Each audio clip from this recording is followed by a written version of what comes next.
Everyone, this is Anam. Welcome to PhD jobs and admission. So आज की इस video में हम यूनिवर्सिटी ऑफ इलाहाबाद के पीएचडी एंट्रेंस एग्जामिनेशन के लिए case study and factorial design पर एमसीक्यूज देखने जा रहे हैं। ये आपके रिसर्च मेथोडोलॉजी का एक काफी इम्पोर्टेंट टॉपिक होता है, क्योंकि 1 और 2 स्टूडेंट्स ने मुझसे रिक्वेस्ट करा था कि मैम इस टॉपिक पर कुछ क्वेश्चंस, कुछ एमसीक्यूज लेकर आइए। तो यहाँ पर कुछ मैंने बेसिक थोड़े ही क्वेश्चंस आपके साथ डिस्कस करे हैं, जिससे कि आपका जो कॉन्सेप्ट है वो बिल्ड हो जाए इस वीडियो के थ्रू। उसी के साथ साथ जैसे कि आप सभी को पता है, यूनिवर्सिटी ऑफ इलाहाबाद के एप्लीकेशन फॉर्म वगैरह सारी चीज़ें रिलीज हो चुकी है। लास्ट डेट है एप्लीकेशन फॉर्म को फिलअप करने के लिए आपकी 14 मार्च 2023। ठीक है, यानी आपके पास 10 to 20 डेज अभी भी रिमेनिंग है एप्लीकेशन फॉर्म्स को फिलअप करने के लिए। आपको जल्द से जल्द एप्लीकेशन फॉर्म को फिल करना है। और उसी के साथ साथ जैसे कि आप सभी को पता है, आपका जो पेपर 1 होता है जिसमें आपको 25 एमसीक्यूज रिसर्च मेथोडोलॉजी से पूछा जाता है। सो रिसर्च मेथोडोलॉजी पर हम आपको कंप्लीट कोर्स प्रोवाइड करते हैं विद 100% पासिंग गारंटी, जिससे कि आप इजीली आपके पीएचडी एंट्रेंस एग्जामिनेशन को क्रैक कर पाओ। तो प्रीवियस ईयर बैच का रिजल्ट काफी अच्छा था हमारा। 87 to 90% स्टूडेंट्स ने हमारे कोर्स के थ्रू अपने पीएचडी एंट्रेंस एग्जामिनेशन को क्लियर कर पाया था। तो उसके लिए आपको स्क्रीन पर नंबर दिया गया है, उस नंबर पर व्हाट्सएप के थ्रू आपको हमें कांटेक्ट करना है। सो स्टूडेंट्स, अब हम ज्यादा टाइम वेस्ट नहीं करते हुए आज के इस सेशन को स्टार्ट करते हैं। So let's begin with the today's lecture.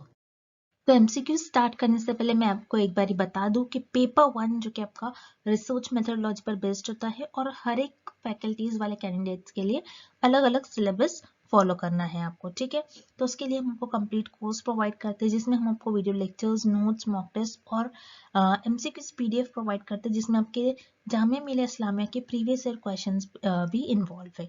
ठीक है, तो वीडियो लेक्चर्स जो है आपको प्रीवियस ईयर क्वेश्चंस के सेशंस हम आपको प्रोवाइड करते हैं। वीडियो लेक्चर्स में हमारे थियोरी, एमसीक्यूज दोनों वीडियो लेक्चर्स हम आपको प्रोवाइड करते हैं। फिर नोट्स भी हम आपको प्रोवाइड करते हैं, काफी सिंपलेस्ट लैंग्वेज में नोट्स है। अगर आप वही इंटरनेट से अगर देखते हो तो काफी डिफिकल्ट लैंग्वेज यूज करी जाती है, और आपको पता नहीं होता कि प्रॉपरली किस सीक्वेंस में आपको, किस टॉपिक वाइज में आपको स्टडी करना है। तो सारी चीजें हम हमारे कोर्स में यहाँ पर आपको बता रखी है with the minimum price and 100% passing guarantee. यानी हमारे ही कोर्स से आपको क्वेश्चंस पूछे जाएंगे, ये हम आपको गारंटी के साथ कहते हैं। तो याद रखिएगा, बहुत कम डेज है, तो इन कम डेज में हमारे कोर्स के थ्रू आपको हम अच्छे से अच्छा गाइड करते हैं, अच्छे से अच्छे आपको सारे गाइड करने की या फिर सारे इंस्ट्रक्शंस हम आपको प्रोवाइड करते हैं हमारे कोर्स में। तो जल्द से जल्द आपको स्क्रीन पर दिए गए नंबर पर व्हाट्सएप के थ्रू आपको हमें कांटेक्ट करना है, या फिर आप हमारा ऐप भी डाउनलोड कर सकते हैं, which is global online app. तो चलिए ज़्यादा टाइम वेस्ट नहीं करते हैं, आज के इस सेशन को हम स्टार्ट करते हैं। So let's begin with the MCQs. पहला प्रश्न, उस विधि का नाम बताइए जो एक समय में केवल एक व्यक्ति के साथ व्यवहार करती है और उसके समायोजन को बढ़ावा देती है। Name of the following which deals with only one person at a time and promotes his adjustment. So इस प्रश्न में पूछा जा रहा है कि ऐसा कौन सा मेथड होता है जिसमें हम केवल एक टाइम पर किसी एक पर्सन के बारे में, या फिर मान लीजिए किसी एक ऑब्जेक्ट के बारे में, किसी एक टॉपिक के बारे में, उस टॉपिक पर डिटेल में स्टडी करते हैं। यानी इस प्रश्न में पूछा जा रहा है कौन सी ऐसी विधि होती है जिसमें हम एक ही समय पर केवल एक ही व्यक्ति या फिर एक ही किसी ऑब्जेक्ट पर या फिर किसी विषय पर डिटेल में उसको बढ़ावा देते हैं, उस योजना को हम क्या करते हैं, बढ़ावा देते हैं। ये कौन सी विधि होती है, हमें ये पता करना है इस प्रश्न में। तो याद रखिए, जब भी हम किसी एक पर्टिकुलर टॉपिक पर या फिर एक पर्टिकुलर पर्सन पर हम स्टडी करते हैं, किसी एक ऑब्जेक्ट पर डिटेल में स्टडी करते हैं एट अ टाइम, यानी उसी टाइम पर, तो उस मेथड को, उस विधि को हम कहते हैं केस अध्ययन और केस स्टडी। अब ये होता क्या है केस स्टडी, बहुत इंपॉर्टेंट है। एग्जाम में केस स्टडी पर आपको कंपलसरी एक क्वेश्चन देखने ही मिलता है। सो केस स्टडी क्या होता है, ये एक डेटा कलेक्शन टूल है जिसके थ्रू आप रिसर्च में डेटा कलेक्ट करते हो। अब केस स्टडी में आप क्या करते हो, जैसे हम फॉर एग्जांपल लेते हैं, एग्जांपल के थ्रू समझते हैं जिससे कि आपको और जल्दी से समझ में आ जाए। अब हमने एक एग्जांपल लिया, हम ये देख रहे हैं कि मुझे आईफोन लॉन्च करना है। ठीक है, आईफोन का नया वर्जन आया है, मुझे आईफोन लॉन्च करना है।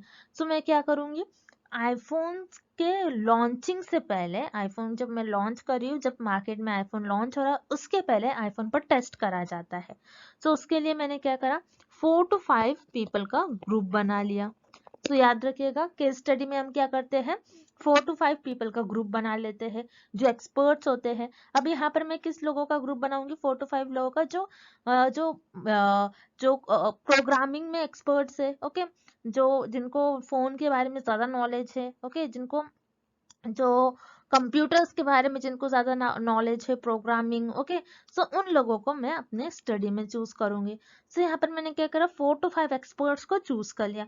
अब इनके थ्रू हम इंफॉर्मेशन लेते हैं। अब जैसे मान लीजिए ये कहेंगे कि यहाँ पर आईफोन की क्वालिटी और अच्छी होनी चाहिए, न्यू वर्जन है तो कैमरा पिक्सल अच्छा होना चाहिए, ओके, ऐप क्वालिटी अच्छी होनी चाहिए, इसका टेक्सचर अच्छा होना चाहिए, उसकी कैमरा क्वालिटी अच्छी होनी चाहिए, स्टोरेज और होनी चाहिए। सो इस तरीके से इस ग्रुप में ये डिस्कशंस होते हैं। सो इस डिस्कशन से आप जब भी कोई ग्रुप में डिस्कस करते हो, आप भी कोई बेसिकली आप किसी भी टॉपिक पर, मान लीजिए आप किसी ग्रुप में स्टडी बात कर रहे हो, किसी ग्रुप में उस पर्टिकुलर टॉपिक के बारे में डिस्कस कर रहे हो, तो आपको वहां पर डेटा किस फॉर्म में मिलेगा, वर्ड्स और टेक्स्ट के फॉर्म में, ओके। जब भी हम किसी ग्रुप में किसी टॉपिक पर डिस्कस करते हैं तो हमें डेटा वर्ड्स और टेक्स्ट के फॉर्म में मिलता है। तो याद रखिएगा वर्ड्स और टेक्स्ट के फॉर्म में हमें किस रिसर्च में डेटा मिलता है, क्वालिटेटिव रिसर्च में, ओके, क्वालिटेटिव रिसर्च में हमें वर्ड्स और टेक्स्ट के फॉर्म में डेटा मिलता है। सो याद रखिएगा क्वालिटेटिव रिसर्च का मेथड होता है आपका केस स्टडी, जिसके हेल्प से आप डिटेल में किसी टॉपिक के बारे में डिस्कस करते हो और इंफॉर्मेशन गैदर करते हो। सो ये मेथड होता है आपका क्वालिटेटिव रिसर्च का मेथड होता है। याद रखिएगा इस पर भी एग्जाम में क्वेश्चन पूछा जा सकता है। आपको 2-3 टाइप के डेटा कलेक्शन मेथड दिया जाएगा और आपको पूछा जाएगा कि ये कौन से रिसर्च में आप किस टाइप से डेटा कलेक्ट कर रहे हो, कि आप ये क्वालिटेटिव टाइप का डेटा आपके पास प्रेजेंट मिलता है या फिर आप क्वांटिटेटिव टाइप का डेटा आप एकत्र करते हो, ओके। सो आपको ये पता होना चाहिए केस स्टडी जो होता है ये क्वालिटेटिव रिसर्च का एक मेथड होता है जिसके थ्रू आप डेटा को गैदर करते हो और किसी एक पर्टिकुलर टॉपिक पर, उस पर्टिकुलर टॉपिक पर आप 4 to 5 लोगों का ग्रुप बनाकर उस पर डिस्कशंस करते हो और उसके थ्रू आप कुछ इंफॉर्मेशन कलेक्ट करते हो और किसी प्रॉब्लम के बारे में आप स्टडी करते हो केस स्टडी में।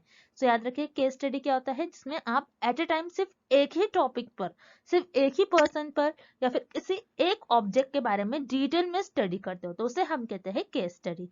सो आपका इस प्रश्न का सही उत्तर हो जाएगा ऑप्शन ए केस स्टडी।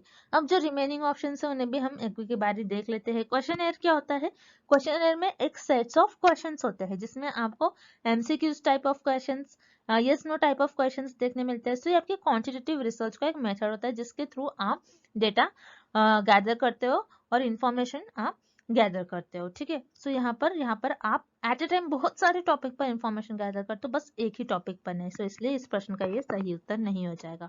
उसी तरीके से ऑप्शन सी इंटरव्यू। इंटरव्यू क्या होता है, इसमें भी आप किसी एक्सपर्ट्स के बारे में उनका इंटरव्यू लेते हो, ओके, एक्सपर्ट्स का इंटरव्यू लेते हो। यहाँ पर आप कोई ग्रुप नहीं बनाते हो, किसी डिस्कशन नहीं होते, लेकिन आप कोई इंटरव्यू लेते हो, एक्सपर्ट्स को आप इनवाइट करते हो और उनके थ्रू आप डेटा गैदर करते हो। सो यहाँ पर ऑप्शन सी भी इस प्रश्न का सही उत्तर नहीं होगा, बल्कि इस प्रश्न का आपका सही उत्तर हो जाएगा विकल्प ए केस स्टडी और केस अध्ययन।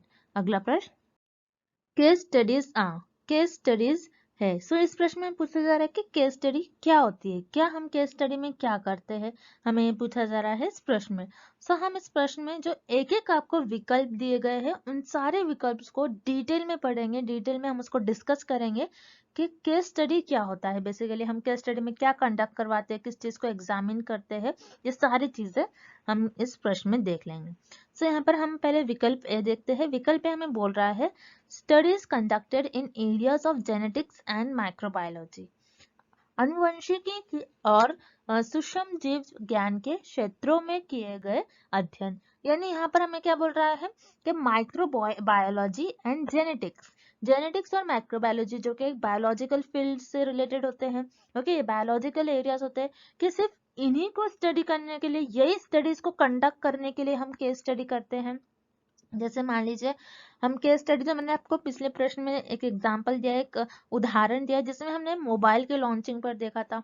ओके, केस स्टडी आप किस भी फील्ड में कर सकते हो, जो फील्ड में आप स्टडी कर रहे हो, ड्रग्स पर कर सकते हो, जरूरी नहीं है कि आप बायोलॉजिकल ही फील्ड में करो, आप दूसरी किसी भी फील्ड में कर सकते हो। आप कोई न्यू मोबाइल लॉन्च कर रहे हो या फिर आपने कुछ न्यू टेक्नोलॉजी करा है, सो उसी के बारे में भी डिस्कस कर सकते हो 4 to 5 पीपल का ग्रुप बनाकर। तो जरूरी नहीं है कि केस स्टडी में आप सिर्फ किसी जेनेटिक्स और माइक्रोबायोलॉजी यानी बायोलॉजिकल फील्ड से रिलेटेड आप किसी माइक्रोब्स पर आप स्टडी करो। ओके, सो यहाँ पर आपका विकल्प ए गलत हो जाएगा, इस प्रश्न का सही उत्तर नहीं हो जाएगा। देन डायरेक्टली हम विकल्प सी देखेंगे, और report on the existing socio political condition, यानी आप क्या कर रहे हो यहाँ पर, मौजूदा सामाजिक राजनीतिक स्थिति पर एक रिपोर्ट। आप क्या करो, आप जो कंडीशन है, जो करंट सिचुएशन है, सोशो पॉलिटिकल कंडीशन जो है, उस पर आप रिपोर्ट बना रहे हो। पॉलिटिकल जो सोशो पॉलिटिकल जो कंडीशंस है उस पर आप क्या कर रहे हो, उनको मेंशन कर रहे हो, उनको एनालाइज करके उस पर रिपोर्ट बना रहे हो। सुनिए, केस स्टडी में आपको कोई रिपोर्ट बनाने की जरूरत नहीं होती है, आप बस किसी टॉपिक के बारे में डिस्कस करते हो, आप स्टडी के बारे में स्टडी को कंडक्ट करवाते हो और उस पर डिटेल में उसको बताते हो। तो यहाँ पर आपका विकल्प सी भी इस प्रश्न का सही उत्तर नहीं हो जाएगा। उसी तरीके से विकल्प D, specialised research in the areas of health and sanitization, स्वास्थ्य और स्वच्छता के क्षेत्रों में विशेष अनुसंधान। नहीं, यहाँ पर हेल्थ और सैनिटाइजेशन यही इसी स्पेशल रिसर्च, इसीलिए रिसर्च नहीं की जाती, इसीलिए हम केस स्टडी नहीं करते। यस, हम तो बात करेंगे, अगर हम हेल्थ से रिलेटेड कुछ हो सकता है उस पर हम केस स्टडी में डिस्कस कर सकते हैं, सैनिटाइजेशन से भी रिलेटेड कर सकते हैं, लेकिन स्पेशल इसी एरिया में आप कहोगे कि इसी एरिया में केस स्टडी करी जाती है, सो ये रॉन्ग हो जाएगा, क्योंकि केस स्टडी हर एक टॉपिक पर की जाती है, हर एक विषय पर की जाती है, जरूरी नहीं हो कि वो बायोलॉजिकल फील्ड से ही हो। तो यहाँ पर आपका विकल्प भी गलत हो जाएगा, इस प्रश्न का सही उत्तर नहीं हो जाएगा। उसी तरीके से अब रिमेनिंग आपका एक ही ऑप्शन रह गया, जो क्या है, an in depth examination of a subject and its related condition, किसी विषय और उससे संबंधित स्थितियों के गहन परीक्षा। तो ऐसा आप क्या करते हैं, यहाँ पर किसी एक टॉपिक के बारे में इन डेप्थ उस टॉपिक को एग्जामिन करते हो, क्यों ऐसा हो रहा है, कि पर्टिकुलर डिसीज हो रही है, कि पर्टिकुलर फेनोमेना अगर नहीं हो रहा है, उसको डिटेल में आप एग्जामिन करते हो और उससे रिलेटेड कुछ कंडीशंस के बारे में आप बताते हो, उसके बारे में डिस्कशंस करते हो और आपको कुछ इंफॉर्मेशन मिल जाती है। सो यही करते हो। सो याद रखिएगा, केस स्टडी में आप डिटेल में उस चीजों को, उस सब्जेक्ट को और पर्टिकुलर टॉपिक को, उस ऑब्जेक्ट के बारे में आप डिटेल में उससे रिलेटेड जो भी कंडीशन है उसको रखकर आप डिटेल में उसे एग्जामिन करते हो। सो उसी को हम कहते हैं केस स्टडी। सो यहाँ पर आपका विकल्प भी इस प्रश्न का सही उत्तर हो जाएगा, an in depth examination of subject and its related conditions. अगला प्रश्न, एक तथ्यात्मक प्रयोगों में हम in factorial experiments we. So यहाँ पर हमें पूछा जा रहा है कि फैक्टोरियल एक्सपेरिमेंट्स में यानी तथ्यात्मक प्रयोगों में हम क्या करते हैं बेसिकली। सो बहुत इंपॉर्टेंट टॉपिक है, एग्जाम में इस पर 1 और 2 क्वेश्चन पूछा ही जाता है कंपलसरी। सो याद रखिएगा, फैक्टोरियल एक्सपेरिमेंट्स ये आपके एक्सपेरिमेंटल रिसर्च के ही तरह होता है। उसमें एक्सपेरिमेंटल रिसर्च में जो आपको टर्म्स देखने मिलते हैं, फैक्टोरियल एक्सपेरिमेंट में भी वही टर्म होता है, लेकिन ये थोड़ा डिफरेंट होता है, थोड़ा डिफिकल्ट टॉपिक है, लेकिन मैं कोशिश करूंगी कि आपको ये इजी लैंग्वेज में एक्सप्लेन करूं। तो पहले हम देखते हैं कि फैक्टोरियल एक्सपेरिमेंट क्या होता है, इसे डिटेल में हम स्टडी करेंगे, बाद में ऑप्शंस की तरफ बढ़ेंगे।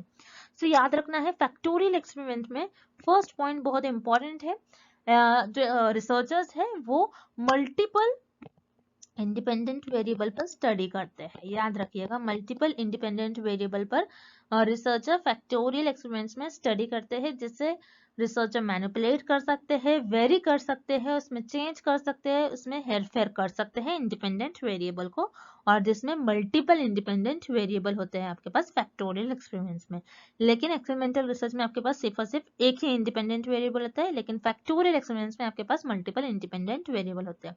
नेक्स्ट पॉइंट हम देखेंगे, नेक्स्ट क्या होता है कि यहाँ पर रिसर्चर जो है, जो डिफरेंट वेरिएबल्स है, यानी इंडिपेंडेंट वेरिएबल्स ही, यानी मल्टीपल इंडिपेंडेंट वेरिएबल्स है आपके पास, यानी 2 से ज्यादा। ओके, सो यहाँ पर 2 और मोर इंडिपेंडेंट वेरिएबल पर रिसर्चर्स साइमल्टेनियसली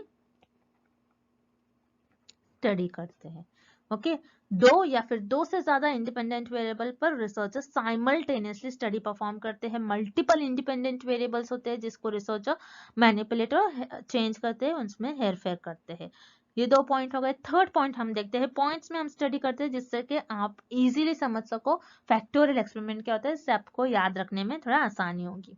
ओके, थर्ड होता है कि ये रिसर्चर को अलाउ करता है डिटेक्ट करने में इंटरैक्शन अमंग वेरिएबल्स। ओके, यानी इंटरैक्शन डिटेक्शन, ओके, इंटरैक्शन को डिटेक्ट करने में हेल्प करता है रिसर्चर का अमंग वेरिएबल।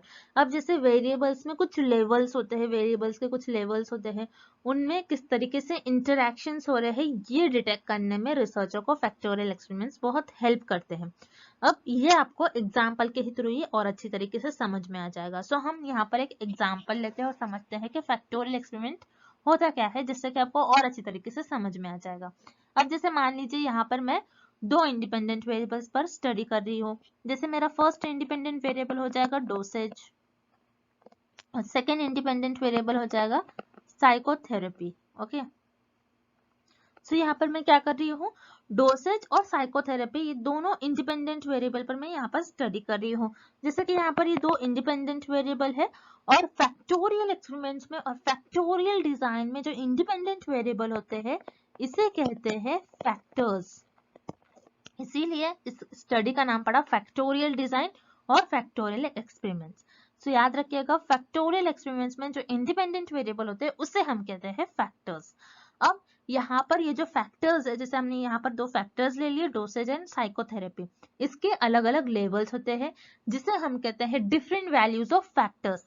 इसी फैक्टर्स के डिफरेंट वैल्यूज हो जाएंगे। अब जैसे कि डोसेज का लेवल्स किस तरीके से हो सकता है, हाई, मीडियम, लो। ओके, और लो मीडियम हाई, इस तरीके से डोसेज के तीन लेवल्स हो गए। अब साइकोथेरेपी, अब मान लीजिए कोई डॉक्टर है वो साइकोथेरेपी के लिए अपने पेशेंट्स को बुला रहा है। तो यहाँ पर मान लीजिए वो दो काउंसलिंग कर रहा है, एक हाई काउंसलिंग हो रही है और एक लो काउंसलिंग हो रही है। यानी क्या कर रहा है यहाँ पर रिसर्चर, किसी पेशेंट को ज्यादा बार विजिट करने बोल रहे हैं डॉक्टर के पास और किसी पेशेंट्स को कम बार विजिट करने बोल रहे हैं। अब किस तरीके से ये स्टडी हो सकती है कि यहाँ पर रिसर्चर क्या करेंगे, डोसेज और साइकोथेरेपी ये दो इंडिपेंडेंट वेरिएबल लेकर देखेंगे कि कैसा इफेक्ट कर रहे हैं, इनका कैसा इफेक्ट हो रहा है। अब जैसे मान लीजिए रिसर्चर ने क्या करा, जो डोसेज लेवल है यहाँ पर किसी को हाई डोसेज लेवल दे दिया और कम काउंसलिंग के लिए बुलाया है, तो उसका क्या इफेक्ट हो रहा है।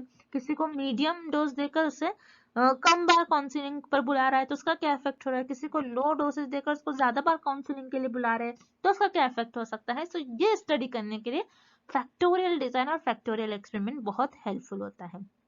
ओके, अब यहाँ पर एक और टर्म आ जाता है, बहुत इंपॉर्टेंट है। अब यहाँ पर आपको बहुत अच्छी तरीके से देखना है इस डिजाइन को। और ये जो स्टडी हमने अब परफॉर्म करी, ये जो एग्जाम्पल हमने लिया इसे हम कहते हैं 3x2 फैक्टोरियल डिजाइन।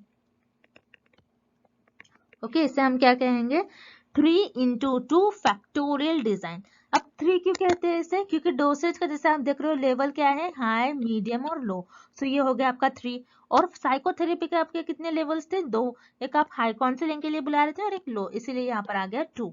अब यहाँ पर जैसे आप देख रहे हो 3 और 2 ये दो ही फैक्टर्स है। ओके, दो किस लिए है, क्योंकि यहाँ पर दो आपके इंडिपेंडेंट वेरिएबल है, इसीलिए इस स्टडी को हम कहेंगे 3x2 फैक्टोरियल डिजाइन। तो हम जल्दी से जल्दी फैक्टोरियल एक्सपेरिमेंट क्या होता है इसे हम रिवाइज कर लेंगे पॉइंट्स को देखकर। पॉइंट 1 में हमने देखा कि फैक्टोरियल एक्सपेरिमेंट्स में हम मल्टीपल इंडिपेंडेंट वेरिएबल का यूज कर सकते हैं जिसको हम मैनिपुलेट कर सकते हैं, जिसमें हम हेरफेर कर सकते हैं और चेंजेस कर सकते हैं। पॉइंट 2, फैक्टोरियल एक्सपेरिमेंट्स में आप 2 और मोर यानी 2 और 2 से ज्यादा इंडिपेंडेंट वेरिएबल पर साइमल्टेनियसली एक्सपेरिमेंट्स परफॉर्म कर सकते हो। पॉइंट 3, आप क्या कर सकते हो, रिसर्चर को यहाँ पर अलाउ होता है ये इंटरैक्शन देख सकते हैं अमंग द वेरिएबल। एंड जैसे हमने यहाँ पर देख लिया एग्जाम्पल लिया डोसेज और साइकोथेरेपी, इसे कहते हैं फैक्टर्स, इसीलिए इस स्टडी का नाम पड़ा फैक्टोरियल डिजाइन और फैक्टोरियल एक्सपेरिमेंट्स। और जो हमने यहाँ पर लेवल डिसाइड कर लिए थे इनके, इन्हें हम कहते हैं डिफरेंट वैल्यूज ऑफ फैक्टर्स। और इस फैक्टर्स को हम इस स्टडी को कहेंगे 3x2 फैक्टोरियल डिजाइन। अब हम इस क्वेश्चन के ऑप्शंस पर चलते हैं और देखते हैं कि कौन सा करेक्ट ऑप्शन होगा इस क्वेश्चन का। सो ऑप्शन ये बता रहा है test one factor at a time. यहाँ पर हम एट अ टाइम एक ही फैक्टर को टेस्ट नहीं कर सकते, मल्टीपल इंडिपेंडेंट वेरिएबल को, मल्टीपल फैक्टर्स को टेस्ट कर सकते हैं। सो यहाँ पर ऑब्वियसली आपका ऑप्शन ए गलत हो जाएगा।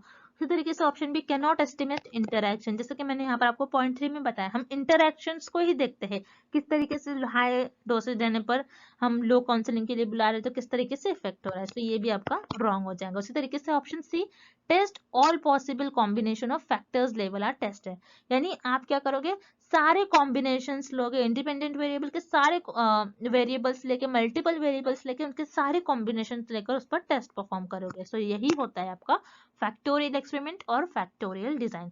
सो इस प्रश्न का आपका सही उत्तर हो जाएगा ऑप्शन सी। अब हम अगला प्रश्न देखते हैं। फैक्टोरियल डिजाइन में एक मुख्य प्रभाव डैश होता है। In a factorial design a main effect is the. So factorial design में एक टर्म होता है जिसे हम कहते हैं main effect. So main effect का मतलब क्या होता है, हमें ये पता लगाना है इस प्रश्न में। सो फैक्टोरियल डिजाइन में जैसा हमने देख लिया, फैक्टोरियल डिजाइन में क्या होता है कि हम मल्टीपल वेरिएबल्स को मल्टीपल इंडिपेंडेंट वेरिएबल पर हम स्टडी करते हैं और उसका इफेक्ट देखते हैं। ओके, तो यहाँ पर मेन इफेक्ट क्या होता है ये हम देखेंगे। तो याद रखिएगा, फैक्टोरियल डिजाइन में मेन इफेक्ट यानी एक मुख्य प्रभाव ये होता है कि आप ये देखते हो कि आपकी जो स्टडी आप परफॉर्म कर रहे हो किसमें, आपकी फैक्टोरियल डिजाइन में, जिसमें आप ये देखते हो कि आपका जो इफेक्ट हो रहा है सिर्फ इंडिपेंडेंट वेरिएबल की वजह से ही हो रहा है। ओके, उसे हम कहते हैं मेन इफेक्ट। मेन इफेक्ट क्या बताता है कि आपके जो रिजल्ट आ रहे, जो आउटकम्स आ रहे, जो आपके इंडिपेंडेंट वेरिएबल का जो प्रभाव आपको दिख रहा है, ये किस वजह से दिख रहा है, कि सिर्फ और सिर्फ अगर इंडिपेंडेंट वेरिएबल्स की वजह से, जो मल्टीपल आपने इंडिपेंडेंट वेरिएबल को चूज करा है, सिर्फ और सिर्फ उसी की वजह से आपको उसका इफेक्ट दिख रहा होगा, तब आप कहोगे कि उसका मेन इफेक्ट है। मेन इफेक्ट का मतलब मेन चीज। ओके, मेन इफेक्ट मतलब मेन चीज किसकी वजह से। ओके, मेन इफेक्ट ही आपको बता रहा है कि जिसमें सिर्फ और सिर्फ इफेक्ट आपका किस पर डिपेंड होगा, इंडिपेंडेंट वेरिएबल पर। इंडिपेंडेंट वेरिएबल का ही इफेक्ट अगर आप देखोगे, सो फैक्टोरियल डिजाइन में उसे हम कहते हैं मेन इफेक्ट, जो इंडिपेंडेंट वेरिएबल की वजह से हो रहा है। सो हम यहाँ पर देखते हैं कि इस प्रश्न का आपका सही उत्तर हो जाएगा विकल्प C. Okay, the effect of each independent variable on the dependent variable, यानी हर एक इंडिपेंडेंट वेरिएबल का ओनली सिर्फ और सिर्फ आपके ईच इंडिपेंडेंट वेरिएबल का इफेक्ट क्या हो रहा है, डिपेंडेंट वेरिएबल पे, यानी आपके आश्रित जो चर है उसका किस तरीके से प्रभाव हो रहा है स्वतंत्र चर पर, ये हम देखते हैं। स्वतंत्र चर पर जो भी प्रभाव हो रहे हैं सिर्फ और सिर्फ वो इंडिपेंडेंट वेरिएबल की वजह से, सिर्फ और सिर्फ वो आश्रित चर की वजह से हो रहे हो, तो उसे हम कहेंगे main effect in a factorial design. तो इस प्रश्न का आपका विकल्प सी सही उत्तर हो जाएगा। अब जो रिमेनिंग ऑप्शन है उन्हें भी हम एक एक बारी देख लेते हैं। तो ऑप्शन ए यहाँ पर बता रहा है the combined effect of the independent variable on the dependent variable. Combined effect यानी सारी चीज का इफेक्ट हो जाएगा उसमें, जो आपके एक्सट्रीनियस वेरिएबल है शायद वो भी हो सकता है कि उसको अफेक्ट करे। ओके, सिर्फ और सिर्फ इंडिपेंडेंट वेरिएबल का नहीं बोल रहा है, ये कंबाइनिंग इफेक्ट, कंबाइंड इफेक्ट, जो सारे चर है उसके इफेक्ट। सो नहीं, मेन इफेक्ट का मतलब होता है फैक्टोरियल डिजाइन में सिर्फ और सिर्फ जो हमें प्रभाव देखने मिल रहा है वो आश्रित चर का ही होना चाहिए, स्वतंत्र चर पर। ओके, सो यहाँ पर आपका विकल्प ए गलत हो जाएगा, इस प्रश्न का गलत उत्तर हो जाएगा। Interaction effect of the independent variable and their effect on the dependent variable पर, यानी स्वतंत्र चरों का पारस्परिक प्रभाव और आश्रित चर पर उनका प्रभाव। नहीं, हम इंटरैक्शन नहीं देख रहे। इंटरैक्शन यानी उनके लेवल्स के बीच में किस तरीके से वो एक दूसरे के साथ इंडिपेंडेंट वेरिएबल इंटरैक्ट कर रहा है, ये नहीं देखेंगे। मेन इफेक्ट का मतलब ये होता है कि आप सिर्फ और सिर्फ ये देखोगे कि सिर्फ इंडिपेंडेंट वेरिएबल के ही वजह से आपका कुछ इफेक्ट होना चाहिए, सिर्फ आपके स्वतंत्र चर का ही इफेक्ट होना चाहिए। तो यहाँ पर आपका विकल्प बी इस प्रश्न का सही उत्तर नहीं हो जाएगा, और इस प्रश्न का आपका सही उत्तर हो जाएगा विकल्प C, the effect of each independent variable on the dependent variable, आश्रित चर पर प्रत्येक स्वतंत्र चर का प्रभाव। ओके, अगला प्रश्न। और 2 into 2 फैक्टोरियल, 2 into 2 फैक्टोरियल क्या होता है हमें इस प्रश्न में पता करना है। सो 2 into 2 फैक्टोरियल ये एक फैक्टोरियल डिजाइन का ही टर्म होता है। 2 into 2 फैक्टोरियल का मतलब क्या होता है, जैसे यहाँ पर हमें दिया गया है 2 × 2 फैक्टोरियल। यहाँ पर कितने टर्म्स है 1 और 2, दैट मीन्स यहाँ पर कितने इंडिपेंडेंट वेरिएबल यूज करे गए हैं 2 इंडिपेंडेंट वेरिएबल यहाँ पर इस स्टडी में यूज करे गए होंगे, इसीलिए हम इसे कहते हैं 2 × 2 फैक्टोरियल। अगर यहाँ पर मान लीजिए ऐसा एक और 2 देता आपको इंटू 2 और होता, तो इस केस में कितने इंडिपेंडेंट वेरिएबल यूज करे गए होते 3, अब और 2 होता यानी 4। सो यहाँ पर सिर्फ हमें 2 × 2 दिया गया है। ओके, यहाँ पर हमें सिर्फ 2 × 2 दिया गया है, दैट मीन्स यहाँ पर आपके 2 इंडिपेंडेंट वेरिएबल का यूज करा गया है। अब यहाँ पर 2 दिया गया है, फर्स्ट वेरिएबल क्या है आपको 2 दिया गया है, मतलब जो आपका फर्स्ट इंडिपेंडेंट वेरिएबल होगा उसमें 2 लेवल हो सकते हैं, फर्स्ट और सेकंड। उसी तरीके से सेकंड इंडिपेंडेंट वेरिएबल जो होगा उसमें भी और 2 लेवल आपके चूज करे गए होंगे। किस तरीके से, हम ये एक एग्जांपल के थ्रू देखते हैं। अब मान लीजिए आप किसी प्लांट की ग्रोथ पर स्टडी कर रहे हैं। ओके, प्लांट की ग्रोथ आप देख रहे हो, सो उस केस में आपने क्या करा, 2 इंडिपेंडेंट वेरिएबल को चूज कर लिया आपने। ओके, आपने 2 इंडिपेंडेंट वेरिएबल को चूज कर लिया, जैसे आपने चूज कर लिया वाटर और fertiliser. Okay, first independent variable है वाटर और सेकंड है फर्टिलाइजर। आप ये देख रहे हो कि वाटर के लेवल को और फर्टिलाइजर के लेवल के बीच में इंटरेक्शन देखोगे, इनका इफेक्ट देखोगे कि प्लांट की ग्रोथ पर किस तरीके से इन दोनों वेरिएबल का इफेक्ट हो रहा है। अब वाटर का आपने 2 लेवल चूज कर लिया, अब यहाँ पर वाटर और फर्टिलाइजर ये आपके इंडिपेंडेंट वेरिएबल हो जाएंगे, और इंडिपेंडेंट वेरिएबल को फैक्टोरियल डिजाइन में क्या कहते हैं, फैक्टर्स। सो वाटर और फर्टिलाइजर इनको हम कहेंगे फैक्टर्स, और इनके क्या होते हैं डिफरेंट वैल्यूज ऑफ फैक्टर, जिसे हम कहते हैं लेवल। अब वाटर का क्या लेवल हो सकता है, वाटर के 2 लेवल हो सकते हैं।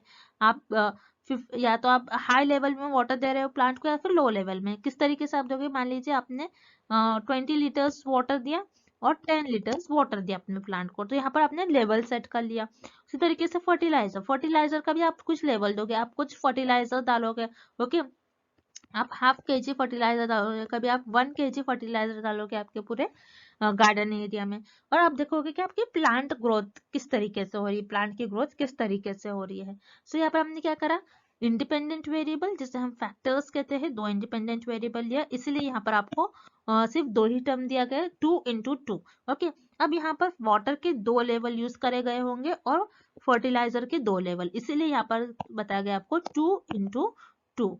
ओके, इसीलिए हम इसे कहते हैं 2 × 2 फैक्टोरियल डिजाइन। अब यहाँ पर क्या होगा, यहाँ पर क्या करा है स्टडी में, इनिशियली 2 डिजाइन को एक ही स्टडी में कंबाइन कर सिंगल स्टडी परफॉर्म करी गई। ओके, किस तरीके से, इनिशियली क्या करा गया, 2 इंडिपेंडेंट वेरिएबल का यूज करा गया। ओके, वाटर और फर्टिलाइजर, सो ये 2 इंडिपेंडेंट वेरिएबल है और इनको कंबाइन, इन पर एक ही सिंगल स्टडी करी गई, सिंगल स्टडी में ही इन दोनों वेरिएबल्स पर स्टडी करी गई, ये डिजाइन कैरी आउट करी गई। सो इसे हम कहते हैं 2 × 2 फैक्टोरियल डिजाइन।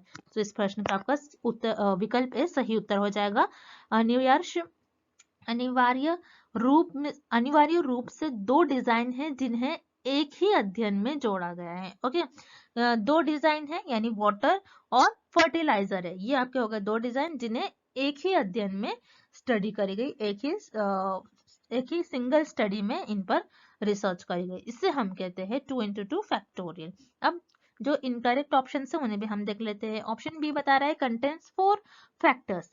4 फैक्टर्स का मतलब क्या हो जाएगा, यहाँ पर 4 इंडिपेंडेंट वेरिएबल यूज करे गए। फैक्टर्स का मतलब मैंने आपको बताया, फैक्टर्स क्या होते हैं, इंडिपेंडेंट वेरिएबल को ही फैक्टर्स कहते हैं। सो यहाँ पर 2 ही फैक्टर्स यूज करे गए। अब यहाँ पर और 2 × 2 और होता, तो इस केस में आप कहते हो कि 4 हो सकते थे फैक्टर्स, लेकिन यहाँ पर आपको सिर्फ 2 ही दिया गया है 2 × 2, तो यहाँ पर सिर्फ 2 फैक्टर्स हो गए, 4 फैक्टर्स नहीं होंगे। तो यहाँ पर ये आपका गलत उत्तर हो गया। उसी तरीके से option C, does not have enough factor to show interaction, interaction दिखाने के लिए पर्याप्त कारक नहीं है।